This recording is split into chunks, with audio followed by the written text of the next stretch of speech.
Hello, my dear children.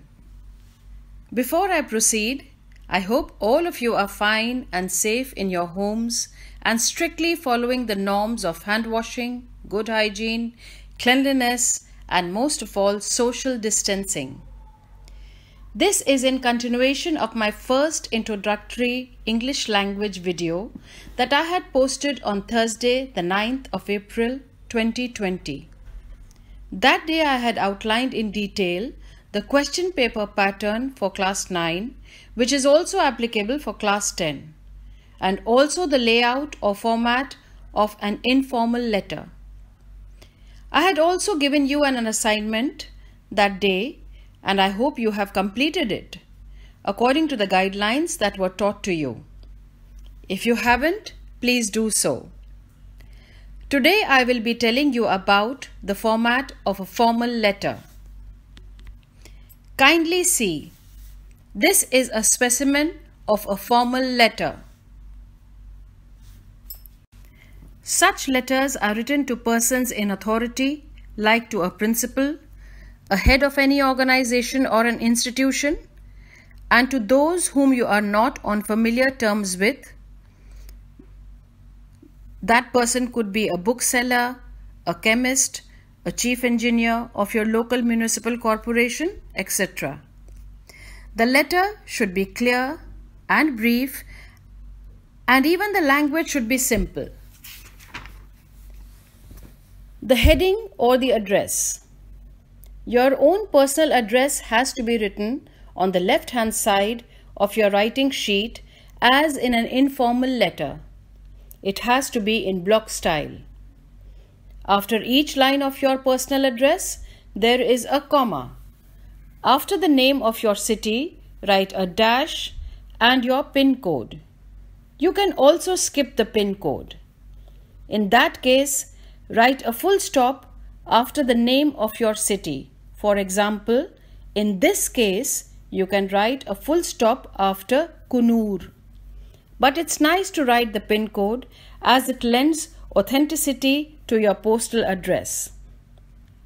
Like I said last time, it is not necessary that it has to be accurate. After your personal address, the date is to be written in full. You can see here 23rd February, 2018. Do not write like this 23/2/2018 or 23-2-2018 or 23.02.2018. All these are incorrect. Leave a line and then proceed with the heading. This differs in one important detail from the informal or personal letter. The name or designation, like the principal or the chief engineer or the editor, has to be included after the date on the left-hand side. In formal letters too, this has to be written in block style. Next, we come to the salutation. Always begin with dear sir or dear madam. Do not write ma'am like M-A-M for madam. That's a wrong spelling. Again, a reminder here, respected is not written. Your normal tendency is to translate Adaraniya in your mind, but please remember to avoid respected in your salutation or greeting. Dear sir or dear madam will be followed by a comma. Now, let's come to the main part or the body of the letter. In a formal letter, it will usually have 4 parts. A. Reference. B. Information. C. Purpose. D. Conclusion. In this case, your reference will be drawing the attention of the police commissioner to the menace of hawkers outside St. Paul's School. So you see, the letter should begin by referring to a letter you have either already received before, or an advertisement, or any reason that has prompted you to write. Next we come to information. In a new separate paragraph, you will inform your actual problem. In this case, how the hawkers sell open food in unhygienic conditions and the menace of students clustering around them, blocking the road, etc. After you have written your problem, we come to the purpose of your writing the letter. Here, you must give a reason why you are writing the letter. In this case, what you would like the commissioner to do. I would request you to move the hawkers to a bigger field behind the school. You also want to ensure that they are not deprived of their livelihood. The last part of the body is conclusion.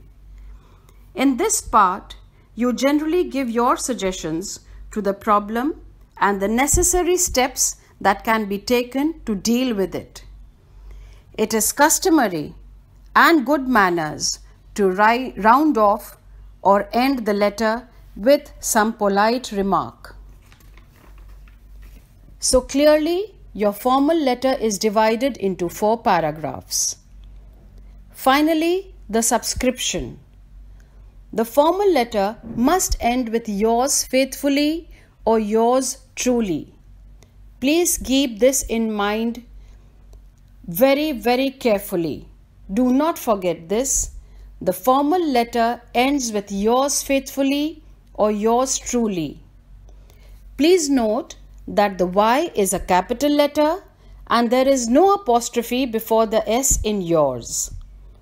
The words faithfully and truly begin with small letters and are always followed by a comma. Here, I also want to tell you something, and please pay good attention to this fact that yours sincerely is not written in formal letters. Just stick to yours faithfully or yours truly in formal letters. Keep it simple. Lastly, your signature. Formal letters have to end with your name and surname, unlike informal letters where just your first name is sufficient. I hope you have followed all the detailed instructions of a formal letter. Time for an assignment now.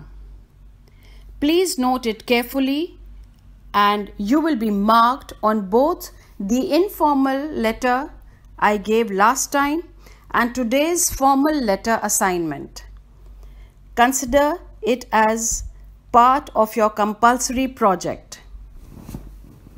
The assignment is, as the secretary of the school's science club, write a letter to an eminent doctor of your own town, inviting him to speak to the senior students of your school on the subject, prevention is better than cure. Follow the guidelines of the format carefully.